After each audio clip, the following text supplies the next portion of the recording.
Hello everyone, and may you be richly blessed. After 4 long years, we have returned to the Biblical Archaeology channel with material recently obtained from Jerusalem. On this occasion we will discuss the Ark of the Covenant, the Garden Tomb, and the true site of the Crucifixion, as well as the relationship between them. The Garden Tomb is located in the northern part of Jerusalem's Old City. It is reached via a narrow alley of Conrad Schick Street in the Muslim Quarter, a short distance from the Damascus Gate. This location was proposed as the most suitable site by the British General Charles Gordon in 1892, upon seeing a hill shaped like a skull. He concluded that this was most likely the place where the crucifixion of Jesus Christ had occurred. For evangelicals, the Garden Tomb meets several of the criteria described in the biblical account. For instance, it was situated outside the city walls as noted in John 19:20, near to one of the city gates. It was located on a busy public thoroughfare. Matthew 27:39. It was a site for public executions. It was the place of the skull. According to John 19:17, there was a garden and a tomb nearby. John 19:41. A large stone was used to seal the tomb. Matthew 27:60. The entrance was sealed. Matthew 27:62 through 66. A broken iron spike still exists today, as we see in Matthew 28:2. The tomb was hewn out of the rock. Matthew 27:60. The tomb contains a mourning area where several people could stand. Luke 24:1 and 2. The place where the body of Jesus Christ was laid was on the right-hand side. Mark 16:5. The spot where the body was laid could be seen from outside the tomb. John 25 and John 20:11 and 12. Niches were found at the site for holding large signs. John 19:19. When Christ died, the rock split. Matthew 27:51 Part B. Here within the circle, we see a detail of the skull's face as it appeared before losing its nose. The site of the skull, Golgotha in Aramaic and Calvary in Latin, is located just outside the city walls. Historically, one of the main roads leading into Jerusalem ran through this area. These images show the specific location where the crucifixion took place. It is historically established that the Romans customarily crucified criminals and displayed them along the main roads leading into cities, as a means of intimidating those who might attempt to rise up against the empire's power. Furthermore, there is an orchard, a beautiful garden at this site, which aligns with the gospel account in John 19:41. Let us examine these images, as there is currently doubt regarding whether Ron Wyatt and his team actually carried out excavations at the Garden Tomb site, a claim we completely reject. The place features a cistern likely built during the Crusader era with a capacity of 264,172 gallons, sufficient to irrigate the garden year-round. However, this cistern does not date back to the time of Jesus. A winepress is also located there. The tomb lies just a short distance from the crucifixion site, which would explain the rapid transport of our beloved Savior's body shortly before the Sabbath began.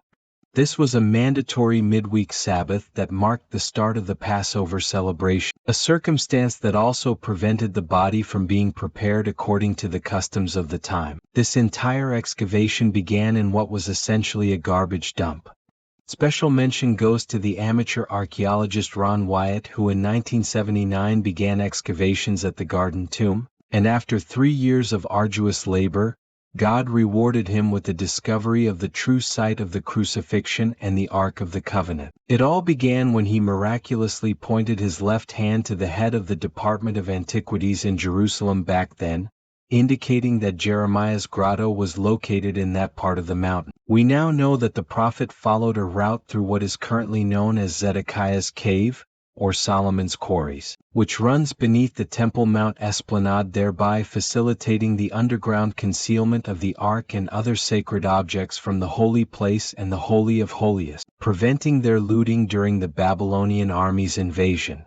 This sequence of events is documented in 2 inventories, one made before and one after the deportation to Babylon, as recorded in 2 Kings 25. 13 through 18 and Jeremiah 52, 17 through 23, as well as in the account of the Israelite nation's return in Ezra 1, 7 through 11. The first things Ron Wyatt and his team discovered were 3 large niches, and it is speculated that the trilingual placard stated the charge for which our Messiah was sentenced to death may have been placed there. After several trips to the site, they had to excavate to a depth of 38 feet and 4 inches. It was there that they discovered one of the 4 sockets used to hold the crosses of those condemned to death. They removed a stone plug from the central socket and observed a fissure running the entire length of the cliff, extending from the left side of where the cross would have stood deep into the heart of the mountain. The tomb features 7 distinct areas. Number 1 marks the main entrance, and number 4 indicates the spot where the body of our Redeemer was likely laid. This space had to be enlarged with extra room chiseled out at the head to accommodate a person taller than the wealthy Joseph of Arimathea. At points 7 and 8, there was enough space for several people to prepare the body for burial and to be present as mourners at the funeral. We present here original images from recordings made by Ron Wyatt's team in the late 1970s, as it would have been impossible to work at the site without the necessary authorizations from the government and the property owners. Furthermore, we wish to acknowledge his tireless efforts and express our deep gratitude to Ron Wyatt for his passionate dedication to unraveling the most astonishing archaeological secrets, discoveries that have made a profound impact on the most avid seekers of biblical truths. Many doubt and scoff at his findings, yet his dedication and humility allowed him to be a privileged man who received unimaginable revelations. As previously mentioned, at a depth of 38 feet and 4 inches, they also discovered a large, round stone 13 feet and 1.5 inches in diameter and 23.6 inches thick, that aligns with the channel located in front of the garden tomb. The dimensions of this massive rock were so substantial that measuring it proved difficult, and extracting it was, of course, virtually impossible. This suggests the site may have housed a first-century church, especially given the presence of a small altar, a platform, and a wall built against the cliff face. Continuing the excavation, they entered a vast system of natural tunnels carved into the steep terrain. They explored each of them but found nothing of significance. Ron Wyatt grew frustrated, believing his streak of astonishing archaeological discoveries had come to an end until, on Wednesday, January 6, 1982, he found a cave covered by countless stones resting on wooden planks and animal skins that crumbled to dust at the slightest touch. Beneath them, a golden surface came into view.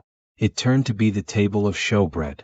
Time later, he discovered a large stone box right there. Its lid was cracked, revealing something important was there. At the same time, he noticed black stains on the cave ceiling and one of the walls, trickling down into the box. It did not take long for him to realize that the crucifixion site and the hidden chamber of the Ark of the Covenant were connected, separated by a vertical distance of 20 feet. He confirmed that the fissure extended from above the current ground level down to a depth of approximately 58 feet and 0.8 inches, a path created by the earthquake described in Matthew 27:51. Through this opening, the serum and platelets from Jesus Christ's blood shed when the centurion's spear pierced his left side flowed down to anoint the Holy of Holies, specifically the mercy seat or the lid of the Ark of the Covenant, thereby fulfilling his role as the Lamb of God who takes away the sin of the world. It is easy to understand that, prior to the discovery of the Ark of the Covenant and the actual site of the crucifixion, Ron Wyatt and his team conducted rigorous work following the scientific method to eliminate any reasonable doubt, making observations and measurements, formulating problems and hypotheses, testing each one of them and replicating their findings. However, the matter of the Ark of the Covenant goes further. It represents the greatest archaeological discovery of our era, yet it entails immense geopolitical risk that could heighten the likelihood of a major international conflict. Think for yourself.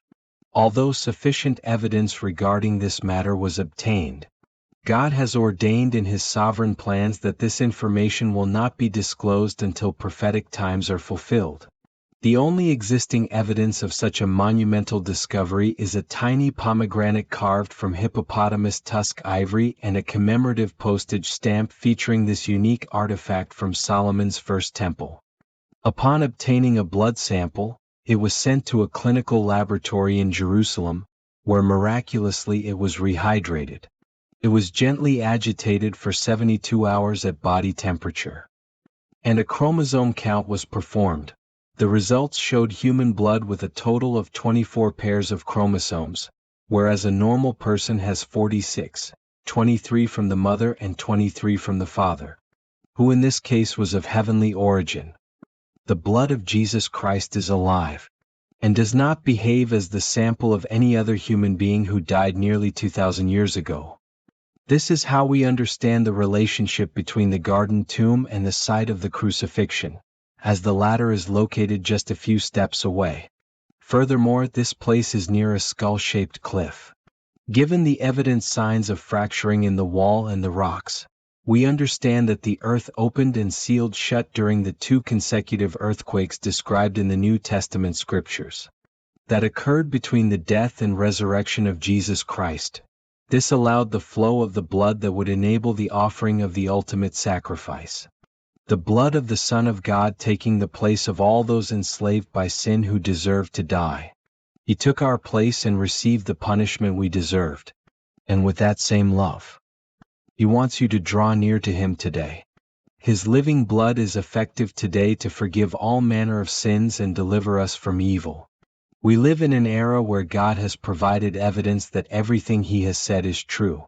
The problem is not the evidence.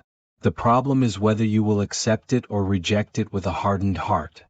Jesus Christ was declared the Son of God with power by the resurrection from the dead, a passage from Romans 1:4.